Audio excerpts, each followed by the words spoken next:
Assalamualaikum warahmatullahi wabarakatuh. Kali ini, kelompok kami akan mempresentasikan materi tentang pengambilan keputusan yang telah kami susun. Sebelumnya, saya akan memperkenalkan anggota kelompok kami. Yang pertama, Muhammad Adib Abdul Jalil. Yang kedua, Ali Ashar Utama.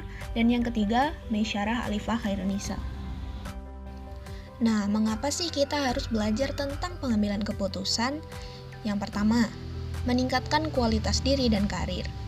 Jika bicara tentang kualitas diri, pastinya berhubungan dengan bagaimana kita memutuskan permasalahan yang kita hadapi di kehidupan sehari-hari. Lalu jika bicara tentang karir, pastinya sebagai mahasiswa manajemen, nantinya dapat menerapkan ilmu pengambilan keputusan saat sudah bekerja nanti. Kemudian yang kedua, meningkatkan efisiensi. Kita dituntut mampu menjalankan tugas dengan tepat dan cermat, serta tidak buang-buang waktu dan energi. Kemudian yang terakhir, meningkatkan produktivitas perusahaan. Produktivitas perusahaan salah satunya didukung dengan peran manajer dalam mengambil keputusan yang akurat dalam operasional perusahaan. Sebelum belajar lebih jauh, pastinya kita harus tahu apa itu pengambilan keputusan. Nah, menurut George Robert Terry, pengambilan keputusan adalah sebagai pemilihan yang didasarkan kriteria tertentu atas dua atau lebih alternatif yang mungkin.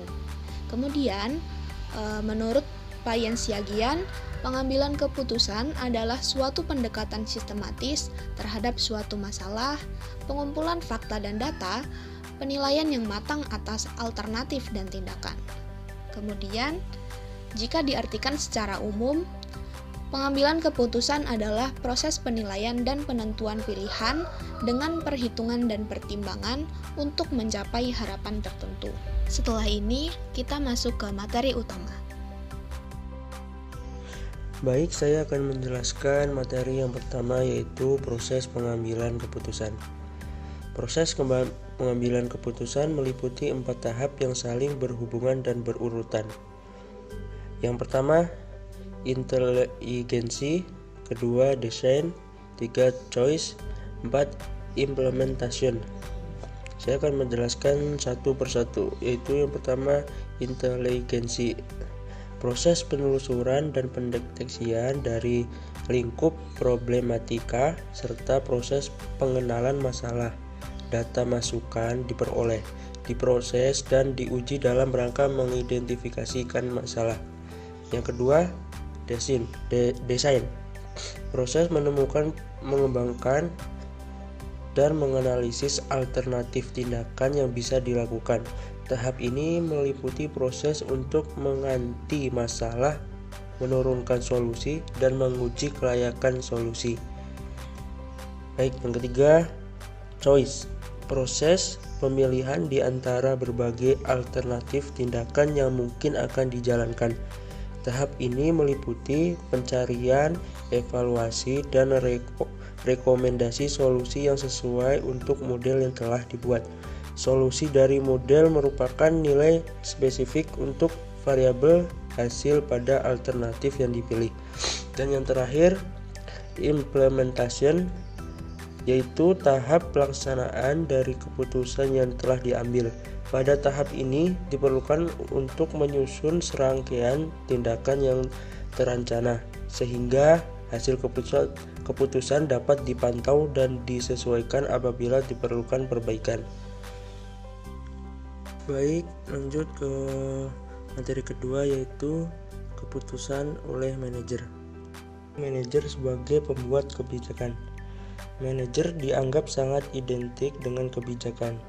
Keputusan yang diambil akan dijadikan langkah taktis atau teknis pada strata rendah organisasi atau perusahaan. Keputusan harus mempertimbangkan tiap komponen dan aktivitas banyak orang, sehingga pihak terkait dapat melaksanakan keputusan dengan baik pula. Nah, keterampilan yang perlu dimiliki pembuat keputusan. Yang pertama, keterampilan kognitif. Yang kedua, keterampilan menghimpun dan mengolah data. Yang ketiga, keterampilan komunikasi, yang keempat keterampilan mempengaruhi, yang kelima yang terakhir keterampilan manajerial. Yang pertama yaitu tadi keterampilan kognitif, yaitu menyangkut keterampilan dalam mengidentifikasi masalah, mengidentifikasi berbagai alternatif solusi, keterampilan memutuskan dengan cepat dan tepat, keterampilan analisis, keterampilan antisipatif, dan keterampilan berpikir kreatif, terutama dalam mengidentifikasi berbagai alternatif solusi. Yang kedua, keterampilan menghimpun dan mengolah data, mencakup keterampilan menguasai teknologi dengan sistem informasi yang dapat menghimpun, mengolah, memanfaatkan data yang relevan dengan kebutuhan untuk membuat keputusan. Ada 3 keterampilan utama yang perlu dikuasai oleh pembuat keputusan. Yang pertama, keterampilan mengembangkan sistem informasi. Kedua, keterampilan retrieval data, dan yang ketiga terakhir keterampilan seleksi dan utilisasi data untuk mendukung pembuatan keputusan. Yang ketiga, komunikasi, mencakup keterampilan menjelaskan dengan tepat dan menarik tentang keputusan yang diambil kepada masyarakat, keterampilan membaca aspirasi dan kecenderungan masyarakat, keterampilan berbicara, dan keterampilan menulis untuk memaparkan keputusan-keputusan baik secara lisan maupun tertulis. Selanjutnya, keterampilan mempengaruhi adalah keterampilan untuk menjual keputusan kepada masyarakat dan anggota dan meyakinkan sehingga terjadi perubahan untuk mendukung dan ikut melaksanakan keputusan yang telah diambil. Keterampilan ini biasanya didukung oleh keterampilan untuk bersosialisasi, keterampilan untuk bergaul dan mendekati orang lain, keterampilan membaca aspirasi orang lain, keterampilan berbicara dan berpidato dan meyakinkan, dan keterampilan membuat orang lain tertawa, gembira, dan menangis sedih. Yang terakhir, keterampilan manajerial, yaitu keterampilan pemimpin, terutama dalam implementasi keputusan untuk mencapai tujuan, mampu melakukan fungsi dan tugas manajer dalam melaksanakan keputusan yang telah diambil. Saat ada masalah, manajer harus siap bertindak dan mengarahkan bawahannya agar bekerja tidak berantakan. Saya akan menjelaskan materi yang ketiga. Manajer sebagai pembuat keputusan adalah seorang pemecah masalah, yaitu dengan memilih salah satu dari alternatif-alternatif yang tersedia atau menemukan alternatif lain yang berbeda secara berarti dengan alternatif sebelumnya. Dalam manajemen, keputusan dikategorikan dalam 2 jenis, yaitu ada keputusan terprogram dan keputusan tak terprogram. Yang pertama adalah keputusan terprogram. Keputusan terprogram merupakan keputusan yang diambil berdasarkan kebiasaan, peraturan, atau prosedur tertentu. Biasanya berkaitan dengan masalah-masalah yang sudah biasa dihadapi. Misalnya, keputusan terhadap menetapkan harga produk. Yang kedua adalah keputusan tidak terprogram. Keputusan tidak terprogram merupakan keputusan untuk memecahkan masalah yang luar biasa atau masalah istimewa. Yang kedua adalah keputusan tidak terprogram. Keputusan tidak terprogram merupakan keputusan untuk memecahkan masalah yang luar biasa atau jarang terjadi dan memerlukan perhatian khusus. Biasanya berkaitan dengan masalah yang baru muncul dan belum pernah dihadapi sebelumnya. Misalnya, keputusan untuk membangun pabrik baru, mengembangkan produk atau layanan baru, memasuki pasar baru, dan merelokasi kantor pusat ke kota lain. Itu misal dari keputusan tidak terprogram. Selanjutnya, kondisi pengambilan keputusan. Manajer dalam membuat keputusan akan dihadapkan dengan berbagai kondisi. Dalam hal ini, akan dikelompokkan dalam 3 kondisi besar, yaitu kondisi pengambilan keputusan pasti, Dengan kondisi pasti, pengambil keputusan sudah mengetahui terlebih dahulu apa yang akan terjadi di masa yang akan datang, yang mana akan terjadi. Ini berarti bahwa setiap pilihan keputusan atau decision alternatif hanya akan memiliki satu keluaran, dan payoff atau biaya dalam tiap kasus adalah tetap. Untuk yang kedua adalah keputusan dalam kondisi beresiko.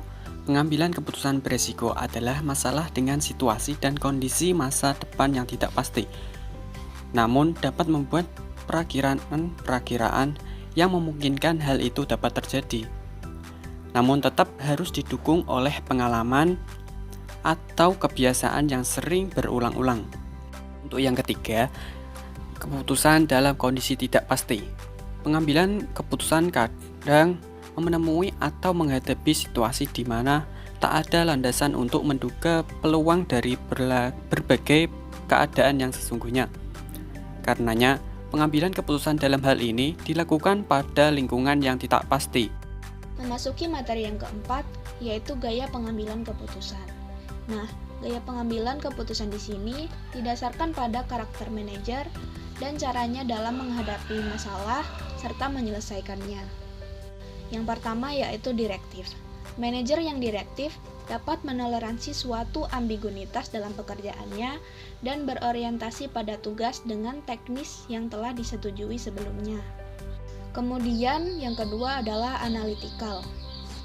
Manajer yang analytical dapat menoleransi suatu ambiguitas dan cenderung terlalu menganalisis interaksi. Misalnya, pada saat ia mempertimbangkan suatu keputusan, jika dia mengambil A, apa akibatnya? Kemudian, jika mengambil B, apa akibatnya? Yang ketiga yaitu konseptual. Manajer yang konseptual dapat menoleransi suatu ambiguitas dalam pekerjaan dan cenderung fokus pada orang atau aspek sosial dari situasi kerja. Nah, misalnya pada saat menghadapi suatu masalah, manajer ini akan menentukan si A akan mengerjakan apa, kemudian si B akan mengerjakan apa, sesuai dengan konsep yang telah ia tentukan. Dan yang terakhir yaitu behavioral. Nah, ia dapat bekerja dengan baik dengan orang yang menyenangi interaksi sosial, di mana pendapat dikemukakan dan dipertukarkan secara terbuka.